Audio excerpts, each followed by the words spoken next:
వచ్చిన పెద్దలు, అధికారులు, సోదరిమణులు, సోదరులారా, మీ అందరికీ సందర్భంగా హృదయపూర్వక నమస్కారం.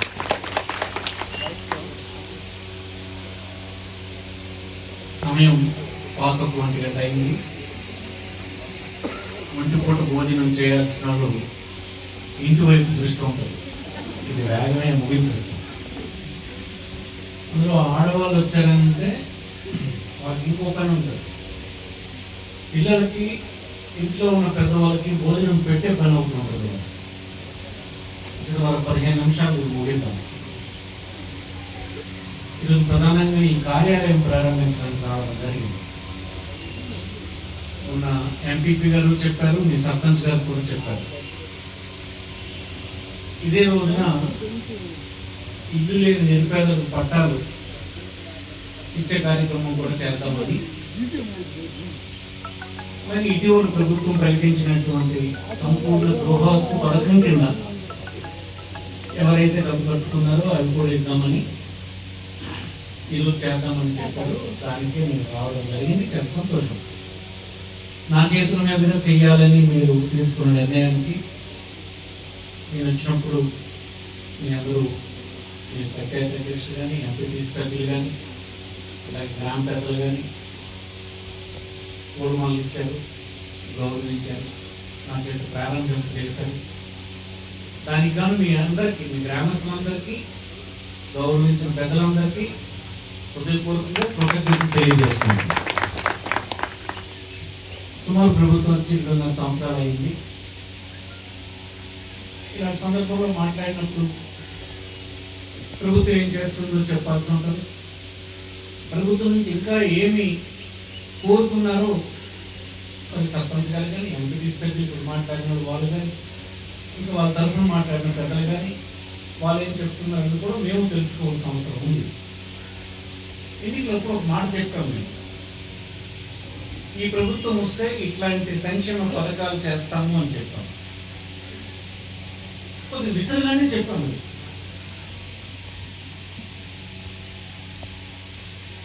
ఆ విసురుగా చెప్పినటువంటి పథకాలకు డబ్బులు సమకూర్చే కార్యక్రమం గత 2.5 సంవత్సరాలుగా జరుగుతుంది. మీరు చూశారు. అందులో లబ్ధి పొందినటువంటి మీ అందరూ ఉన్నారు. ఉదాహరణకి సింగపురం గ్రామ పంచాయతీలో అమ్మఒడి పథకం, అమ్మఒడి పథకం అని అంటే మీకు తెలుసు. తన పిల్లలకి స్కూల్కు పంపించినందుకు ఆ సంవత్సరానికి గాను 15,000 రూపాయలు తల్లి అకౌంట్లో వేసే కార్యక్రమం. అంతకుముందు ఏం జరిగేది? కొంతమంది తల్లులు, తండ్రులు తన పిల్లల్ని స్కూల్ మానిపించి పనికి పంపిస్తే 100-200 తెస్తాడు, పూట గడుస్తుంది, కడుపు నిండా తినొచ్చు అనేటువంటి భావనలో స్కూల్కు పంపించేసేవాళ్ళు కాదు. అది మానిపించాలని మనం మార్పులు చేశాం. అలాగే మీరు చేయొద్దు, దానికి ప్రభుత్వం మీ అకౌంట్లో 15,000 వేస్తుందని చెప్పి అందరికీ వేయాలంటే మీ పంచాయతీలో 2,650 మందికి అకౌంట్లో 15,000 రూపాయలు చెప్పి వేయడం జరిగింది సంవత్సరానికి. ఈ మొత్తం ఎంతో తెలుసా మీకు? 40 కోట్లు. ఒక్క పథకం కింద వేసినటువంటి డబ్బే 40 కోట్లు. అలాంటి పథకాలు జగనన్న తోడు కింద 41 లక్షల రూపాయలు వేశారు. వైఎస్ఆర్ పెన్షన్లు 11,50,00,000 ఇచ్చాం. చేయూత్ కింద 2,73,00,000 ఇచ్చాం. వాహన మిత్ర కింద అంటే ఆటో కలిగి ఉంటే సంవత్సరానికి 10,000 రూపాయలు ఇచ్చేది, 15,20,000 రూపాయలు. కాపు నేస్తం కింద 1,05,000 రూపాయలు. జగనన్న చేదోడు కింద 6,60,000. వైఎస్ఆర్ బీమా కింద 15,50,000 రూపాయలు. ఈబీసీ నేస్తం 1,80,000. మాస్టర్ 10,000 రూపాయలు. నేతన్న నేస్తం 24,48,000 ఇవన్నీ ఈ ప్రభుత్వం రాకముందు ఎన్నికలకు వచ్చినప్పుడు చెప్పినవే ఇవి. నా ప్రభుత్వం వస్తే చేస్తాను, మా ప్రభుత్వం వస్తే చేస్తామని చెప్పి మనం మన జిల్లా నుంచి నడిచినప్పుడే చెప్పిస్తాము. తర్వాత ఎన్నికలైనా మీ అందరూ ఓటేశారు, ప్రభుత్వం వచ్చింది. గడిచిన కాలంలో ఎవరు ఇంత పెద్ద డబ్బు ఈ పేదవాళ్ళకి ఇచ్చేటువంటి ప్రభుత్వాలు ఎప్పుడు రాలేదు. అయితే దీంతో సమస్యలన్నీ పరిష్కారం అయినాయా? అయిపోలేదు. ఎంతో ఉన్నాయి సమస్య, చాలా సమస్యలు ఉన్నాయి. ఒక అమ్మఒడి కింద ఇచ్చినటువంటి 49 కోట్లు అంటే ఆనాడు నేను రోడ్డు వేస్తే ఒక 3 కోట్లు. అంటే అమ్మఒడి ఇవ్వడం ఆపేస్తే అలాంటి రోడ్లు, ఇది మీ పెద్ద రోడ్ల రోడ్లు 10 రోడ్లు వేసుకోవచ్చు. డబ్బు ఎలా ఖర్చు అవుతుందంటే మీకు తెలియాలని చెప్తున్నాను. ఎక్కడికి పట్టుకెళ్ళిపోతుంది, మీకే ఇస్తున్నాం. ఇది ఆపడమా, అది చేయడమా? ఇది కొంత యువజనాలు అందరూ సంతోషంగా ఉంటారు, మిగతా మంది జరగకపోతే వాళ్ళు ఆవేదనతో ఉంటారు. ముఖ్యమంత్రి గారు ఏమంటున్నారు, నేను ఇప్పుడు కాదు కదా, ఎన్నికల ముందే చెప్పాను కదా, నేను చెప్పేటువంటి నేను మాట తప్పుతానా, తప్పకూడదు కదా, అందుకోసం ఏ కష్టం వచ్చినా ఆ డబ్బు నేను వేస్తాను అని చెప్తున్నాడు. డబ్బులు వేస్తే సరిపోద్దా అని అంటారు కొంతమంది. మరి అన్ని చేయాలంటే అవ్వబోబా 2 కుదరవు కదా. ఇది సమస్య ఉంది మనకి. ఇది ఎలా అన్నది ఇంకా మరి కాలంలో మళ్ళీ చూద్దాం. మన అవసరాలను బట్టి మార్పులు ఏం చేయాలనేది ప్రభుత్వం ఆలోచిస్తుంది. ఇది కాక ఇంకా జరగాల్సినటువంటి పనులు ఇప్పుడే మీ డీ గారు చెప్పారు, హౌసింగ్ పీడీ చెప్పారు. జరగాల్సిన పనుల్లోన ప్రధానమైంది ఏంటంటే మనం వచ్చిన ఇచ్చిన శాంక్షన్ ఒకటి 1,39,00,000 రూపాయలతోటి ఇంటింటికి కొలాయి ఇవ్వాలని చెప్పి మనం ఒక పథకం ఇక్కడ పెట్టాం. ఆ పథకం శాంక్షన్ అయింది. ఈవేళ అది పని టెండర్ కూడా అయింది, కాంట్రాక్టర్ కూడా వచ్చాడు, పని ప్రారంభిస్తాడు. అలా 6 మాసాలలో 8 మాసాలలో పూర్తి అయిపోతే ప్రతి ఇంటికి మనం కొలాయి ఇచ్చి నీరు ఇవ్వడానికి అవకాశం వస్తుందని మీకు ఈ సందర్భంగా మనం చేస్తాం. పెద్ద కార్యక్రమం కదా. అట్లాగే మరి ఇంకా ఇప్పుడే ఈ గారు చెప్పారు, ఈ బిల్డింగ్స్ అన్నింటికి ఏ ప్రోగ్రామ్స్ కింద ఎంత శాంక్షన్ చేసాం. ఇవన్నీ ఇంకా డిజిటల్ లైబ్రరీ అని, మిల్క్ బూత్ సెంటర్ అని, రైతు భరోసా కేంద్రాలని, సచివాలయం అని, ఈ డబ్బులంతా మన ప్రభుత్వం వచ్చిన తర్వాత వచ్చింది. ఇప్పుడు గ్రామ పంచాయతీకి కొన్ని సమస్యలు ఇప్పుడే నాకు ఆదిత్య కూడా చెప్పారు. లైట్ ఏమని అడుగుతున్నారు, లైట్ ఏమంటే లైట్ వేయడానికి మా దగ్గర డబ్బులు లేవు. గ్రామ పంచాయతీల్లో ఉన్న నిధులు కొన్ని రాష్ట్ర ప్రభుత్వం తీసుకున్న మాట వాస్తవమే. అయితే ఏమిటి, చాలా కాలంగా కరెంటు బిల్లులు కట్టినవి గ్రామ పంచాయతీ డిఫరెంట్ సంస్థలకు బాకీ ఉన్నవన్నీ మొదట ఖాతాలో పడిన డబ్బులు ప్రభుత్వం డ్రా చేసింది. అయితే ఇప్పుడు లైట్ వేయకపోతే ఎవరు ఊరుకునే పరిస్థితి లేదు. ఇప్పుడు అడుగుతా ప్రతి ఒక్కరు సర్పంచ్ను, కదా వార్డు మెంబర్ను, ఎందుకు లైట్ వేయలేదు, కదా ఎంపీటీసీను ఈ లైట్ వేయడం లేదని అడుగుతారు. దానికి ఏదో మార్గం వెంటనే చూడాలి. కొంతవరకు గ్రామ పంచాయతీలో ఇబ్బందులు మీద ఉంది, ఇది కూడా మాట్లాడతాం. త్వరలోనే అది పరిష్కారం అవుతుందని, మీ గ్రామ పంచాయతీకి కూడా అవసరమైన నిధులు, మీ నిధులు మీరు ఖర్చు పెట్టుకునేటువంటి అవకాశం కలిగించే కార్యక్రమం అంతా చేస్తామని ఈ సందర్భంగా మీకు మనం చేస్తాం. మీరే ఒక దీని గురించి చెప్పారు, ఒక అధిక భవనం ఇచ్చారు, రోడ్డు మీదే కావుడవుతుంది అని ఎంపీటీసీ చెప్పాడు. నేను సర్పంచ్ వచ్చి కూడా నాకు ఇంటి దగ్గర చెప్పాడు, మా ఎంపీపీ కూడా చెప్పాడు, బాధపడుతున్నారు ఇల్లు ఎలాగాని. ఇక్కడ మరి అద్దె వాడు నారాయణ హైదరాబాద్ ఆడు బాధ అనుకుంటాను. ఏం చేయడం మరి వాడికి ఎక్కడైనా ఏదో ఒక రకమైన ప్రయోజనం వాడికి కలిగించి ఊరందరికీ మేలు జరిగించి చెప్పలేదని చేస్తే సరిపోతుంది. అందుకే అదే అనుకున్నాను. అందుకోసమే సంబంధించిన అధికారులు పిలిచి మాట్లాడదాము, మాట్లాడి పరిష్కరించే ప్రయత్నం చేద్దాం. అన్నట్టు జనమే ముఖ్యం, ప్రజలు ముఖ్యం. రోడ్డు ముందు మనకి న్యూసెన్స్ కూడా ఉండకూడదు, కార్యాలయం ఉంటుంది, అలాగే ప్రజలు కూడా వచ్చేటువంటి ప్రాంతం బజార్ కనుక అది నేను ఆలోచిస్తాను. సంబంధిత అధికారులు పిలిచి ఆకుండా ఇబ్బంది ఏంటో మీ సర్పంచ్ ముందు, మీ ఎంపీటీసీ ముందే అధికారులను పిలిపించి మాట్లాడుతానని ఈ సందర్భంగా మనం చేస్తుంది. తర్వాత ఈ గృహ సంపూర్ణ గృహ హక్కు అంటే చెప్పారు మీ అందరూ. కొంతమంది డబ్బు కట్టినా చల్లని కూడా చెప్తుందని చెప్పాడు ఎంపీ. అదే కాదు, పిఓటి అనేది ఒక యాక్ట్ ఉండేది, ప్రొవిషన్ ఆఫ్ ట్రాన్స్ఫర్ యాక్ట్ అని. ఆ యాక్ట్ కింద మీకు ఇచ్చిన పట్టాలన్నీ ఉండేవి పూర్వం. గవర్నమెంట్ ఎవరికి భూ ఇచ్చినా ఆ పిఓటి కింద ఇచ్చేది. వ్యవసాయానికి, సాగు చేసుకోవడానికి వేరే వాళ్ళకి ఇచ్చిన, సైనికులకి ఇచ్చిన, స్వాతంత్ర ఉద్యమంలో పాల్గొన్న వాళ్ళకి భూమి ఇచ్చిన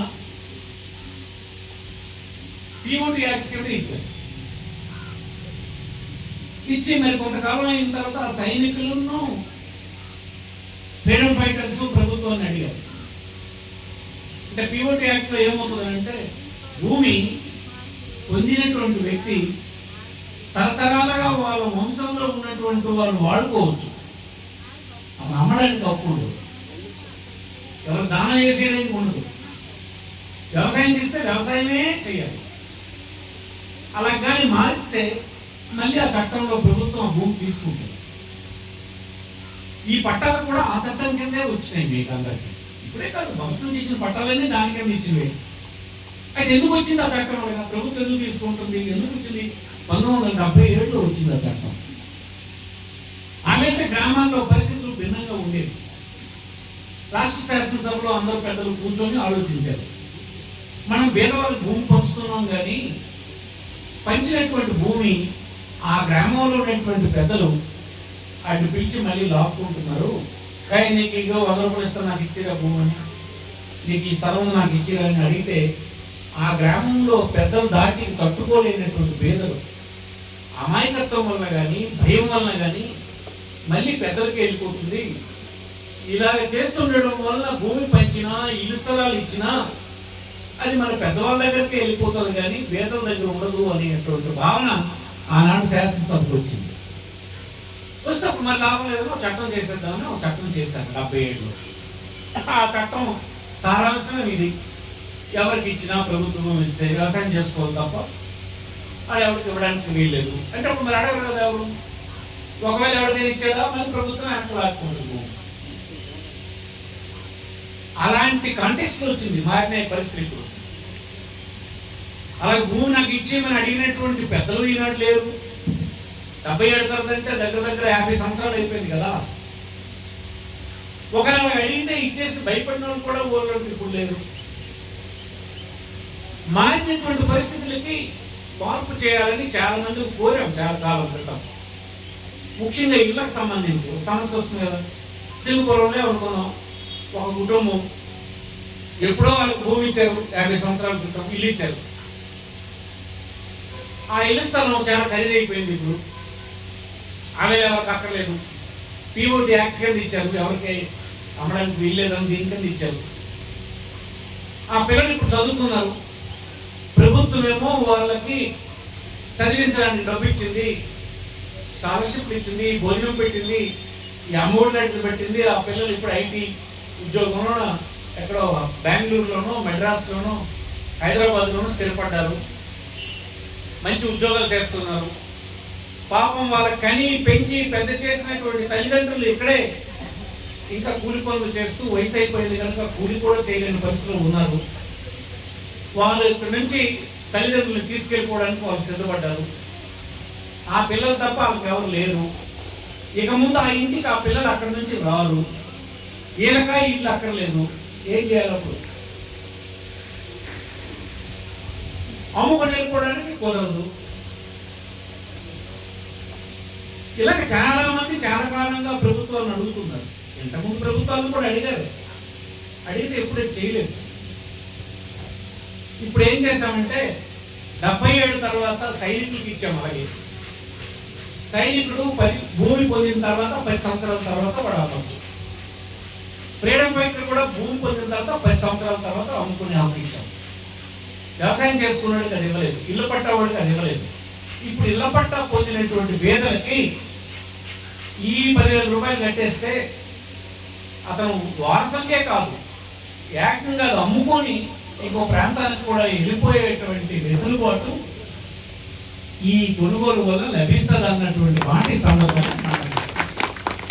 అయితే ఇది ఇప్పుడే ఈ సర్పంచ్ చెప్పినట్టు ఎవరు కట్టలేదు అనుకోండి, కట్టకపోతే మీరు అడిగితే మీకు ఇష్టమైతే కట్టండి, ఇష్టం లేకపోతే కట్టద్దు, మీకు లాభం ఉంటే కట్టండి. అరే 10,000 పెడితే 10 లక్షల రూపాయలు సైట్ మనకి ఆస్తి వస్తుంది అని నమ్మినట్టు కట్టండి. పోన్లే ఆ 10 లక్షలు వచ్చినా కూడా 10,000 కట్టడానికి కూడా నా దగ్గర లేవు అనుకున్న కట్టండి, మీకేమీ అవ్వదు. మీకు ఇచ్చిన పథకాలు ఏవి ఆపరు, మిమ్మల్ని ఎవరు ప్రశ్నించరు, మీకు ఇబ్బంది పెట్టరు. ఇబ్బంది పెడతారని చెప్పిన మాట అవాస్తవం. తర్వాత ఇప్పుడు ఇలా కొనుక్కున్నా అమ్మే అధికారం మీకు రాదని చెప్తుండ్రు, అది కూడా అబద్ధం. నేను మీ శాసనసభ్యుడిగా, మీ శ్రేయోభిలాషిగా నేను చెప్తున్న మాట ఏంటంటే, అవకాశం ఉంటే మీకు ఇచ్చిన భూమి ఖరీదైంది అయితే, ఇది అమ్ముకుంటే చాలా ఖరీదుకి వెళ్తాది అని నమ్మకం ఉంటే ఈ 10,000 కట్టేసి తీసుకోవడమే మంచిదని నా రికమెండేషన్ అని మీకు ఈ సందర్భంగా నేను చెప్పాలి కదా. నేను తెలిసిన వాడిగా మీకు చెప్పాలి. ఏం చేయాలని తెలుసుకున్నా, సాధ్యమైన వాళ్ళు తనకి ఇచ్చినటువంటి భూమి ఖరీదైంది అయితే ఈ 10,000 రూపాయలు అనేది చాలా. 10,000 ఇప్పుడు భూమి ఎక్కడ ఉందిరా? ఇప్పుడే చెప్పినట్టు 10 లక్షల రూపాయలు ఒక సింగపూర్ ఎక్కడ 2 సెంట్లు కట్టేస్తే 10 లక్షల రూపాయలు ఆస్తి ఉంటుంది కదా. ఎప్పుడైనా ఈ ఊరు తీసి నువ్వు హైదరాబాద్ పిల్లల దగ్గరికి వెళ్ళిపోతానంటే అనిపించుకోవచ్చు కదా.